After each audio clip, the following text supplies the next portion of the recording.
A very good evening to all of you. My name is Rakesh Rawta and I welcome all of you to English by Rakesh रावता। आप सभी लोगों का बहुत बहुत स्वागत करता हूँ इस चैनल पे जिसका नाम है इंग्लिश बाय राकेश रावता। देखिए आज हम पार्ट 13 पे बात करेंगे। आज तक हम लोगों ने पार्ट 12 कंप्लीट कर लिया है और बहुत महत्वपूर्ण क्वेश्चंस आपको लग भी रहा होगा कि हम शामिल करते आ रहे लगातार। तो एक काम तो आपको ये करना है कि चैनल को सब्सक्राइब करना है, लाइक करना और अपने दोस्तों में शेयर करना ताकि ये वीडियो और भी बाकी लोगों तक पहुंच पाए। खैर देखिए इंस्टाग्राम का अकाउंट है, जाके फॉलो कर सकते हैं, कोई भी क्वेश्चन हो आप पूछ सकते। और ये टेलीग्राम का ग्रुप है जिसको ज्वाइन कर सकते हो क्योंकि यहाँ हम जो भी क्लासेस लेते हैं उसके तुरंत बाद आपको पीडीएफ यहाँ पे मिल जाएगी। खैर मैं आगे चलता हूँ और आज देखिए हम 121 नंबर क्वेश्चन पे बात करेंगे। लगातार ये सारे क्वेश्चन हम कवर करते आ रहे हैं। तो पहला जो क्वेश्चन, अगर आज की क्लास के बारे में बात करें तो पहला क्वेश्चन, अगर सीरीज की बात करें तो 121वां क्वेश्चन है। लिखा हुआ है यहाँ पे ब्लैंक, आपके पास में कुछ दो वर्ड्स यहाँ पे दे रखे और आपको सही वर्ड का चुनाव करना है। Is caused by clouds discharging electricity. तो आंसर बताइए क्या होगा। पहला वर्ड आपके पास में लाइटनिंग और दूसरा वर्ड आपके पास में लाइटिंग। सही आंसर क्या होगा आप बताइए। आप चाहो तो वीडियो को पॉज कर सकते हो, देख सकते हो, सोच सकते हो, लेकिन आंसर बिल्कुल आपको सही बताना है कि सही आंसर यहाँ पे क्या होगा। Is caused by clouds discharging electricity. तो मुझे बताइए यहाँ पे पहला वर्ड लाइटनिंग है और दूसरा वर्ड लाइटिंग है। सही आंसर क्या होगा ये आप बताएंगे। बिल्कुल आप समय ले सकते हैं लेकिन आपका सही आंसर होना चाहिए। देखिए जो पहला वर्ड है लाइटनिंग, लाइटनिंग का मतलब होता है very bright light in the sky caused by electricity. इसका मतलब है कि बहुत ही चमकदार बिजली किसमें, आसमान में। और वो आसमान में किसके द्वारा भाई, जब बादल है वो इलेक्ट्रिसिटी को, देखिए क्लाउड्स है, जब इलेक्ट्रिसिटी यानी जो इलेक्ट्रिसिटी उसको जब डिस्चार्ज करते तब वहां पे जो बिजली चमकती है। आपको पता है कि बारिश के समय में बिजली चमकती है, उसको अपन इंग्लिश में बोलते हैं लाइटनिंग। और दूसरा जो वर्ड है ना लाइटिंग, ये लाइटिंग वो रोशनी है जो हम जिस तरह का हम यूज करते, जिस रोशनी में अपन रहते, चाहे वो बल्ब की रोशनी हो या फिर हम आर्टिफिशियल किसी भी तरह की रोशनी की बात करो या वो नेचुरल लाइटिंग भी हो सकती है, वो वाली लाइटिंग है, याद रखना। जैसे देखिए लाइटिंग का मतलब है an artificial supply of light, यानी बत्ती या प्रकाश व्यवस्था। इसको आप बत्ती भी बोल सकते हो या प्रकाश व्यवस्था भी बोल सकते हो। जैसे ही prefers natural lighting for his photography. तो फोटोग्राफी की बात अगर की जाए तो वो फोटोग्राफी के लिए क्या पसंद करता है बताइए, नेचुरल लाइटिंग। यानी जैसे हम शादी या ब्याह में आप देखते हो कि जो लाइटिंग की व्यवस्था होती है ना, वो आसमानी वाली बिजली तो नहीं होती है ना। तो आसमान वाली बिजली को अपन बोलते हैं लाइटिंग और जो हम व्यवस्था करते हैं प्रकाश की उसको अपन बोलते हैं लाइटिंग, याद रखना। यहाँ पर देखिए लेकिन एक छोटा सा वर्ड और देख रखा है यहाँ पे, और वो है आपके पास में एक वर्ब भी होती है, एक वर्ब भी होती है और वो क्या होता है लाइटन, LIGSTEN। लाइटन एक वर्ब होती है और इसका मतलब होता है लेसन, यानी किसी चीज को हल्का करना। जैसे देखिए the news lighten his mind, वो जो न्यूज है उसने उसके मस्तिष्क को हल्का कर दिया। हल्का करने का मतलब थोड़ा सा उसको रिलीफ दिया। तो याद रखना ऐसी स्थिति आ जाए तो आप, जब हम क्लाउड्स की बात करें, बादलों की बात करें, वो इलेक्ट्रिसिटी को डिस्चार्ज करेंगे तो सही आंसर आपका क्या हो जाएगा, ऑप्शन ए यहाँ पे सही आंसर हो जाएगा। मैं अगले वाले क्वेश्चन पे बढ़ता हूं, दैट इज आपके पास में 122 नंबर क्वेश्चन है और ये बताना आंसर क्या होगा। लिखा हुआ है हिज स्पीच, यानी उसका जो स्पीच है, उसका जो भाषण है, ए टाइड ऑफ नेशनलिस्ट सेंटिमेंट। तो मुझे बताइए राष्ट्रीयता की जो भावना है उसके बारे में यहाँ पे बताया जा रहा है। सही आंसर क्या होगा ये आप मुझे बताएंगे। आपको आंसर बिल्कुल सही बताना, आप समय ले सकते हो लेकिन आपका आंसर क्या होना चाहिए, सही होना चाहिए। बहुत महत्वपूर्ण क्वेश्चन है सारे। तो यहाँ पे सही आंसर क्या होगा ये आप बताएंगे। पहला जो वर्ड आपके पास में है LOOSED, ये लूज, याद रखना एडजेक्टिव भी होता है और वर्ब भी होता है। दूसरा आपके पास में लूज जो वर्ब होता है और तीसरा आपके पास में लॉस जो कि नाउन होता है, इसका मतलब था घाटा या नुकसान। तो देखिए यहाँ पर क्या होगा ऑप्शन, अब ये आपको पता होना चाहिए। तो मैं पहले तो आंसर बता देता हूं, फिर इन तमाम वर्ड्स पे हम बात करेंगे कि इनका बारी बारी से मतलब क्या होता है। तो हिज स्पीच यानी उसके भाषण ने ए टाइड ऑफ नेशनलिस्ट सेंटिमेंट, यानी राष्ट्रीयता की जो भावना है उसका बिल्कुल एक बहुत शानदार तरीके से उसने अभिव्यक्त किया। तो अभिव्यक्त करने के लिए सही जो वर्ब आपके पास में होती है वो लूज होती है। अब ध्यान से सुनो, इसके कई और भी अर्थ होते हैं, ये यहाँ पे सेकंड फॉर्म है, बहुत ध्यान से सुनना। ये आपके पास में रहा, देखो यहां पर पहला जो वर्ड लिखा हुआ है वो लिखा हुआ है LOOSE and that is loose. इसको अपन क्या बोलते हैं, लूज, ले उ से। लूज बोलते, ये वर्ब भी होता है याद रखना, और ये एडजेक्टिव भी होता है यानी विशेषण भी होता है। देखिए जब ये वर्ब होता है, ऊपर देखो क्या लिखा हुआ है, जब ये वर्ब होता है तो इसका मतलब होता है टू रिलीज समथिंग और टू एक्सप्रेस समथिंग, किसी चीज को रिलीज करना या एक्सप्रेस करना यानी अभिव्यक्त करना। तो वो जो राष्ट्रीयता की जो भावना, राष्ट्रीयता की भावना वाला, वो उस चीज को उसने अभिव्यक्त किया था, एक्सप्रेस किया था अपने भाषण में। तो ये पहले। दूसरा क्या है, लूज आपके पास में वर्ब होता तब इसके दो मीनिंग होता है। एक तो आपके पास में क्या है, टू रिलीज समथिंग या टू एक्सप्रेस समथिंग, लेकिन लूज जब वर्ब होता है तो इसका दूसरा मतलब भी होता है, और वो क्या है, ढीला करना, लूसन, या टू मेक समथिंग लूज, किसी चीज को ढीला करना। जैसे देखिए यहाँ पे क्या लिखा हुआ है, ही लूज्ड द नोट क्विकली, तो जो नोट यानी जो गांठ है उसको उसने ढीला किया। ढीला किया का मतलब है उसको उसने अनटाई किया, उसको खोला। तो याद रखना लूज जब वर्ब हो तो उसके दो मतलब है, एक तो किसी चीज को एक्सप्रेस करना, ये दूसरा इसका मतलब होता है किसी चीज को अनटाई करना यानी ढीला करना। और जब लूज एडजेक्टिव हो तो याद रखना इसको लूज नहीं बोला जाता है, जो अक्सर हम बोलते गलत बोलते इसको लूज बोला जाता है। जब ये एडजेक्टिव यानी विशेषण हो तो इसका मतलब होता है नॉट फिटिंग क्लोजली, मतलब ठीक तरह से जो फिट नहीं हो, मतलब ढीला इसका मतलब होता है। जैसे देखिए she was wearing a loose shirt, तो वह एक ढीला शर्ट है वो पहने हुई थी। और फिर आगे देखिए LOSE, ये लूज होता है, ये वर्ब है और इसका मतलब होता है खोना। इसकी सेकंड फॉर्म LOST और थर्ड फॉर्म भी LOST होती है। जैसे he has lost his keys, उसने अपनी जो चाबियां वो खो दी है। आगे क्या है दोस्तों, लास्ट वर्ड आपके पास में LOSS लिखा हुआ है, ये नाउन होता है, ये सबको पता है, इसका मतलब होता है नुकसान या घाटा। तो देखिए यहाँ पर एग्जाम्पल नहीं दिख रहा है, लेकिन फिर भी आपको पता चल गया। हम कहते हैं ना कि बिजनेस में बहुत ज्यादा लॉस हो गया तो वो आपके पास में होता है। वैसे यहाँ पे शायद लिखा हुआ है we are now operating at a loss, ऐसा एग्जाम्पल लिखा हुआ है, we are now operating at a loss. तो अभी जो कंपनी हो बिल्कुल क्या है, घाटे में ही चल रही है। तो अगले क्वेश्चन पे मैं बढ़ता हूं। अगला क्वेश्चन आपके पास में 123 नंबर क्वेश्चन है। आप सभी लोग इस चीज को बहुत बारीकी के साथ समझना कि हम जितने भी क्वेश्चंस के ऊपर बात करें, हर क्वेश्चन आपको कुछ ना कुछ सिखा रहा है। आपकी वोकैबुलरी के अंदर बहुत ज्यादा बढ़ोतरी होगी, आपकी वोकैबुलरी के अंदर सुधार होगा। और ये वर्ड्स एक ऐसे वर्ड्स होते हैं, मैं एग्जाम्पल के साथ में, न केवल देखिए जो आंसर होता है उसका तो आपके पास में एग्जाम्पल वो हो ही जाता है, लेकिन तमाम वो वर्ड्स जो आपके आंसर के अलावा है उनके मैं एग्जाम्पल देता हूं ताकि आपको पता चले कि एग्जैक्टली उनका मीनिंग क्या है और कहां पे प्रयोग किया जा सकता है। एनीवे अपन देखते हैं कि 123 नंबर क्वेश्चन लिखा हुआ है, she looks really very in this dress, यानी वह वाकई में बहुत लग रही है, इस ड्रेस में क्या लग रही है, लवली या लवेबल। आंसर क्या होगा ये आप बताएंगे। तो पहला जो वर्ड है, अब मेरे हिसाब से तो आप आई थिंक कि बता ही सकते हो, लेकिन आप समय ले सकते हो, लेकिन आपको सही आंसर बताना, आंसर क्या होगा।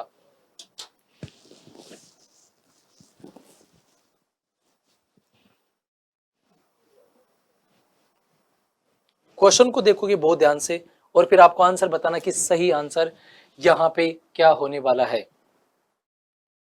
बहुत ही गौर से आपको देखना और सही आंसर तक आपको जाना है। पहला जो देखिए वर्ड क्या लिखा हुआ है, LOVELY, लवली। लवली का मतलब क्या होता है, प्यारा। हम कहते हैं ना लवली बॉय या लवली गर्ल यानी प्यारा। और लवेबल का मतलब होता है प्यार करने लायक, प्यार करने योग्य, यानी कि वर्दी ऑफ लव। तो यहाँ पे आंसर क्या है, इस ड्रेस के अंदर वो प्यारी लग रही है, सुंदर लग रही है। तो प्यारा या सुंदर का अर्थ देने के लिए आपके पास में ऑप्शन होता है लवली। अब देखो एग्जाम्पल देखो, लवली का मतलब होता है ब्यूटीफुल या अट्रैक्टिव, इसका मतलब क्या होता है, प्यारा या सुंदर। लेकिन देखो लवेबल का मतलब होता है, लवेबल का मतलब देखिए वर्दी ऑफ लव या इंडियरिंग, इसका मतलब है प्यार करने लायक। जैसे देखिए he is a lovable person, यानी वह एक ऐसा पर्सन है जिससे प्यार किया जा सकता है, प्यार करने लायक है ना। तो यहाँ पर जो पहला वर्ड है ना लवली, इसका मतलब होता है प्यारा सुंदर, जो दिखने में कैसा हो, काफी सुंदर हो। लेकिन लवेबल का मतलब है जिसको देख के आपके अंदर ऐसा एक फील आए कि that person is worthy of love, यानी प्यार करने लायक है। तो याद रखना बहुत ही प्यारा जो व्यक्ति होता है, देखिए सुंदर व्यक्ति एक अलग है और प्यारा व्यक्ति अलग है। तो जिसकी पर्सनैलिटी अगर आपके पास में लवेबल है तो वो क्या होगा, इज अ लवेबल पर्सन, यानी वह प्यार करने लायक व्यक्ति है। तो याद रखना जब मैं केवल मैं लुक्स की बात करता हूँ ना, लुक्स की, तो लुक्स की बात जब करता हूं ना कि कोई व्यक्ति कैसा दिख रहा है, तो वहां पर अपन लवली शब्द का प्रयोग करते हैं, याद रखना। तो क्या है कि वह इस ड्रेस के अंदर काफी प्यारी दिख रही है। अगला जो क्वेश्चन आपके पास में 124 नंबर क्वेश्चन है, बहुत ध्यान से आपको देखना है, बताना लिखा हुआ है शी लुक्स ब्यूटीफुल, वह बहुत सुंदर दिख रही है, बिकॉज क्योंकि she has thick and dot dot dot hair, तो उसके पास में घने और उसके बाद में लग्जूरियस या लग्जूरियंट हेयर, क्या होगा भाई, लग्जूरियस हेयर है या फिर लग्जूरियंट हेयर है, क्या होगा ये तो आप ही बताएंगे। बहुत ध्यान से आपको पढ़ना है और उसके बाद में आंसर बताना है कि आंसर क्या होने वाला है।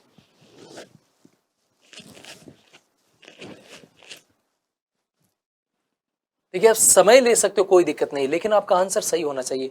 आप सोच सकते हो लेकिन आपका आंसर बिल्कुल सही होना चाहिए।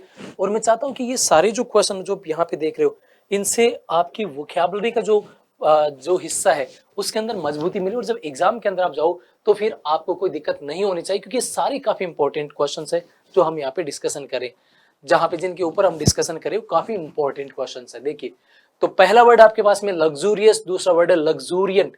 देखिए लग्जूरियंट का मतलब होता है प्रचुर मात्रा में, यानी बहुत ज्यादा, यानी प्रोलिफिक। एंड लग्जूरियस का मतलब क्या होता है, विलासितापूर्ण। हम कहते हैं ना कि हमने एक लग्जूरियस होटल के अंदर अपना कमरा बुक करवाया, तो उसके पास में घने और प्रचुर मात्रा में बाल है, तो उसके विलासितापूर्ण बाल नहीं हो सकते, बाल तो बहुत ज्यादा मात्रा में होंगे, इससे सही आंसर तो क्या होगा, लग्जूरियंट होगा। और आप देख लीजिए लग्जूरियस का मतलब क्या है, लग्जूरियस का मतलब सम्चुअस यानी विलासितापूर्ण। जैसे देखिए he stayed in a luxurious hotel, तो वह रुका किसमें, बहुत ही शानदार एक होटल, विलासितापूर्ण होटल के अंदर रुका वो। अगले क्वेश्चन पे चलते, 125 नंबर क्वेश्चन है, लिखा हुआ है he asked her to him and she turned him down. बताओ मैरी एंड मैरी, आंसर क्या होगा, MARRY, MERRY, दोनों में अंतर क्या है आप बताएंगे। ही आस्क कर, उसने उसे कहा कि शादी करे, लेकिन उसने क्या कर दिया, मना कर दिया। ये बहुत एक आसान सा क्वेश्चन है, मैं लेकिन वर्ड था इसलिए लिखना जरूरी था। आप सबको पता है कि यहाँ पे MARRY, मेरी मतलब शादी करना। जैसे देखिए मैरी का मतलब होता है टू बिकम द हस्बैंड और वाइफ ऑफ समबडी, इसका मतलब है किसी व्यक्ति का पति या फिर किसी मतलब किसी व्यक्ति की पत्नी या किसी जो महिला उसका पति बना, इसका मतलब है शादी करना कुल मिला के। MERRY मेरी का मतलब होता है प्रसन्न, यानी बिल्कुल चीयरी। जैसे देखिए लेट्स ईट, खाते हैं, ड्रिंक और पीते हैं, एंड बी मैरी और बिल्कुल प्रसन्न रहो, तो खाओ पियो और प्रसन्न रहो। तो याद रखना ये जो वर्ड है ना MERRY मैरी, और आप कहते हैं ना मेरी क्रिसमस, तो वो वाला मेरी क्या एक प्रसन्नता का क्या भाव देता है, तो सही आंसर होगा ऑप्शन ए। अगले क्वेश्चन पे बढ़ता हूं जो 126 नंबर क्वेश्चन है, वेरी इंपॉर्टेंट क्वेश्चन, लिखा हुआ है दिस सिटी इज मेमोरेबल या memorial for its fantastic beaches. तो बीच आपको पता है कि वहां पे जाते लोग, बैठते आराम करते समुद्र के किनारे, तो ये जो सिटी है बहुत ही शानदार इसके बीच है, उसके कारण ये जानी जाती है। तो मुझे बताइए यहाँ पर मेमोरेबल होगा या मेमोरियल होगा, दोनों में फर्क क्या है, ये तो आप मुझे बताएंगे। सही आंसर होना चाहिए, समय ले लो लेकिन आपको सही आंसर बताना है।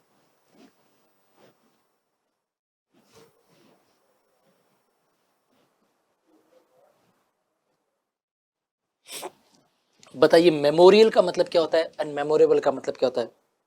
हालांकि जहां तक मेरा आइडिया है, आप इन शब्दों से पहले भी आप लोगों ने सुन रखा होगा कि मेमोरियल का मतलब क्या होता है और मेमोरेबल का मतलब क्या होता है।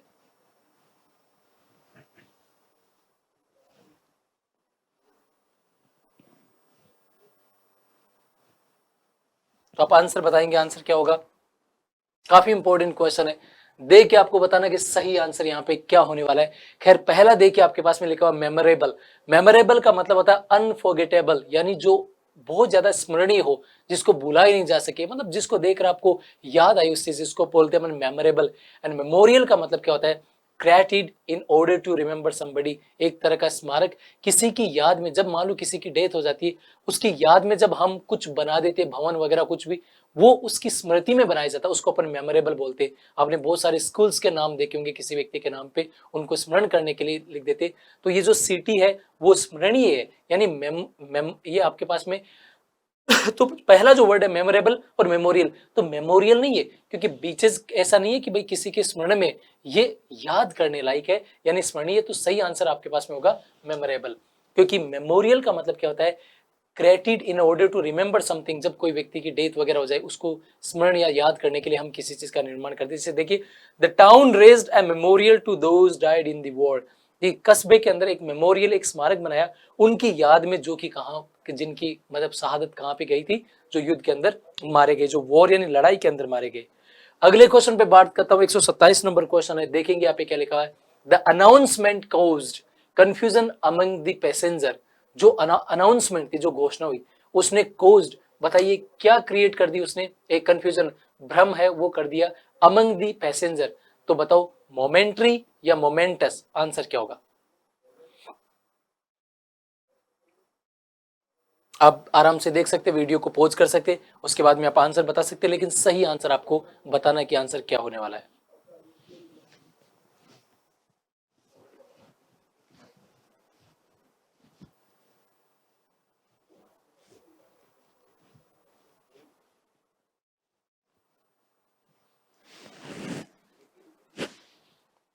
सही आंसर आपको बताना है, गलत नहीं बताना। आप समय ले सकते हो, लेकिन आपको आंसर बिल्कुल सही बताना है।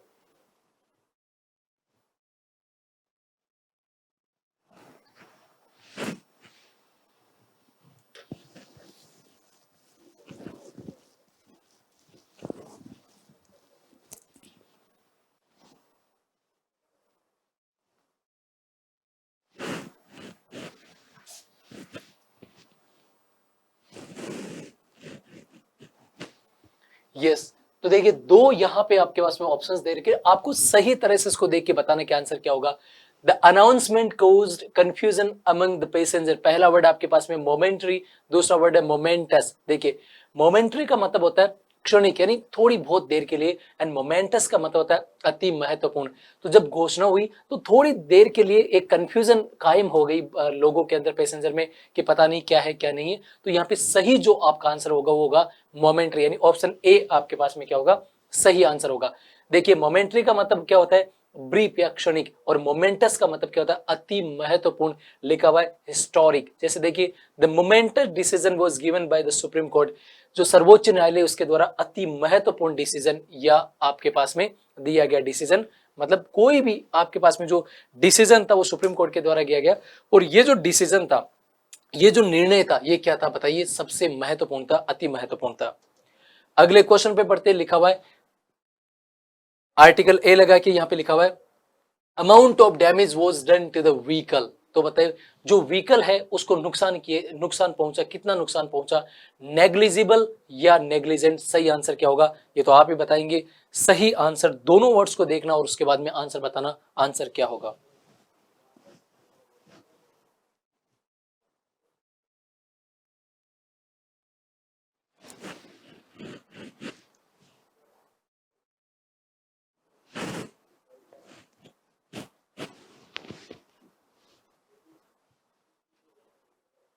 बहुत इंपॉर्टेंट, देखिए सारे क्वेश्चंस इंपॉर्टेंट है, आपको तो बस देख के और आंसर बताना है।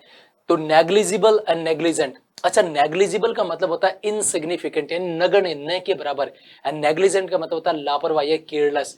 तो मुझे बताइए जो व्हीकल को जो डैमेज हुआ, जो हानि हुई, वो बिल्कुल न के बराबर हुई, तो सही आंसर आपके पास में क्या होगा, नेग्लिजिबल, क्योंकि नेग्लिजेंट का मतलब होता है केयरलेस या लापरवाही, लिखा हुआ है the fire was started by A negligent smoker, एक स्मोक करने वाला, एक लापरवाह स्मोकर था, उसकी वजह से क्या हुई, फायर यानी आग की शुरुआत हुई।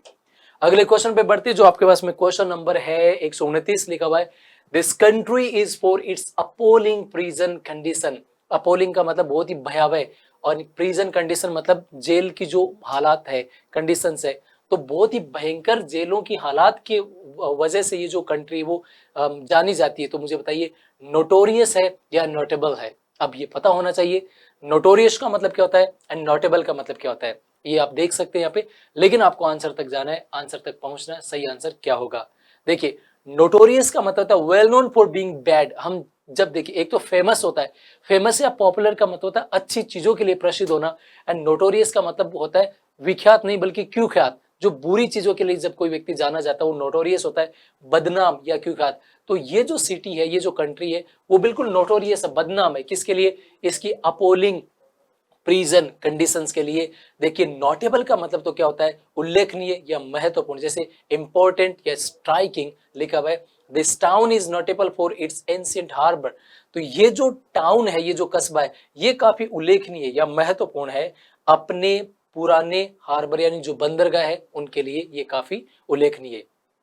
अगला क्वेश्चन नंबर 130 नंबर क्वेश्चन पे बढ़ते हैं, ये क्वेश्चन आपके स्क्रीन पे लिखा हुआ है यहाँ पे he began by making a few general about the report। तो देखिए उसने शुरुआत की ये करते हुए कुछ सामान्य रिपोर्ट के बारे में। मुझे बताइए क्या ऑब्जर्वेशंस या ऑब्जर्वेंस। अब दोनों वर्ड्स दिखने में एक है बट इन दोनों के अंदर अंतर है, इस अंतर को समझना बहुत जरूरी है। ऑब्जर्वेशन का मतलब क्या होता है, ऑब्जर्वेंस का मतलब क्या होता है, इन सभी पे अपन बात करेंगे ताकि इस तरह का क्वेश्चन आपका गलत ना हो। तो पहली बात, ऑब्जर्वेशन एक शब्द है, इसका इसका मतलब देखिए दो मतलब है। पहला आपके पास में है ए रिमार्क और ए कॉमेंट, यानी टिप्पणी। जब हम कमेंट की बात करते हैं, रिमार्क की बात करते हैं, तो उसके लिए एक और शब्द है ऑब्जर्वेशन। ऑब्जर्वेशन का मतलब क्या होता है, ए रिमार्क और ए कमेंट यानी टिप्पणी। और दूसरा इसका मतलब है the act of watching somebody. हम कहते हैं ना ऑब्जर्वेशन कर रहा है, वो तो मेरी ऑब्जर्वेशन में, यानी the act of watching somebody something carefully for a period of time. एक पीरियड, एक अवधि के लिए किसी व्यक्ति या किसी वस्तु को ध्यान से अपन जब ऑब्जर्व करते, वो जो आपका प्रोसेस है उसको अपन ऑब्जर्वेशन बोलते हैं। और जो ऑब्जर्वेंस है, ऑब्जर्वेंस का मतलब क्या होता है, the practice of obeying a law और behaving according to a particular custom. कुल मिला के क्या है, जो नियम है, जो आपके पास में एक पर्टिकुलर कस्टम है, जो नियम है, उसके अनुसार उसकी पालना करते हुए जब हम कोई काम करते तो उसको बोलते हैं ऑब्जर्वेंस। जैसे देखिए लिखा हुआ क्या है, the observance of this family tradition. देखिए the observance of this family tradition, यानी ये जो फैमिली ट्रेडिशन की जो ऑब्जर्वेंस है, यानी ये जो नियम की अनुपालना करता है, would make your grand mother, वो आपकी दादी जी, उनको बहुत ज्यादा खुश करेगा। इसका मतलब क्या है कि इस फैमिली के अंदर कोई कस्टम है ना, कोई प्रैक्टिस, कोई कस्टम है, और उनको लगातार वो लोग उसी तरह से उनका फॉलो करते जा रहे, और वो इस तरह से फॉलो करे, नियम की इस तरह से अनुपालना करे कि आपकी दादी जी वहां पे जाएंगे ना तो उनको बहुत अच्छा लगेगा, वो बहुत पसंद करेंगे इस बात को। क्यों? क्योंकि आपकी दादी जी को लगेगा कि यहाँ पर इस घर के अंदर ऑब्जर्वेंस है। ऑब्जर्वेंस का मतलब है कि जो कस्टम है, जो पर्टिकुलर कस्टम है, जो उन्होंने कानून कायदे नियम वगैरह बना रखे, उनके अनुसार वो चल रहे हैं, तो ये ऑब्जर्वेंस होता है। जबकि ऑब्जर्वेशन का मतलब तो टिप्पणी भी होता है। तो मुझे बताइए उस रिपोर्ट के बारे में कुछ जनरल टिप्पणियां करते हुए उसने आगे शुरुआत की। तो सही आंसर आपके पास में क्या हो जाएगा, ऑब्जर्वेंस हो जाएगा। आपने देखा कि किस तरह से इतने महत्वपूर्ण क्वेश्चंस होते हैं, उनको अपन कर रहे हैं, और ये सारे क्वेश्चन वो क्वेश्चन है जो एग्जाम के अंदर आने की संभावना है और पहले आ भी चुके। बहुत ध्यान लगा के आपको पढ़ना है, बहुत ध्यान लगा के आपको इन चीजों पे गौर करके देखना ताकि कोई भी क्वेश्चन आपका गलत ना हो। आप अगर नए हैं तो इस चैनल को सब्सक्राइब कर सकते हो, और एक चीज आपको करनी है कि कमेंट सेक्शन में जाके आपको ये वीडियो कैसा लगा कमेंट कर सकते हैं, और दूसरी बात है आपको लाइक करना और अपने दोस्तों में शेयर करना, ही मैं हमेशा से बोलता हूं, आपको भूलना नहीं है। हम जल्द ही लाइव क्लास के अंदर मिलेंगे, हम इसी सीरीज को आगे करके पहले इसको पूरा करेंगे, उसके बाद में हम वापस ग्रामेटिकल पोर्शन पे बात करेंगे। आपको क्लास कैसी लगी आप कमेंट के थ्रू बता सकते हैं। बहुत बहुत धन्यवाद आप सभी लोगों का क्लास लेने के लिए। मिलेंगे अगली क्लास में, तब तक के लिए बहुत बहुत नमस्कार।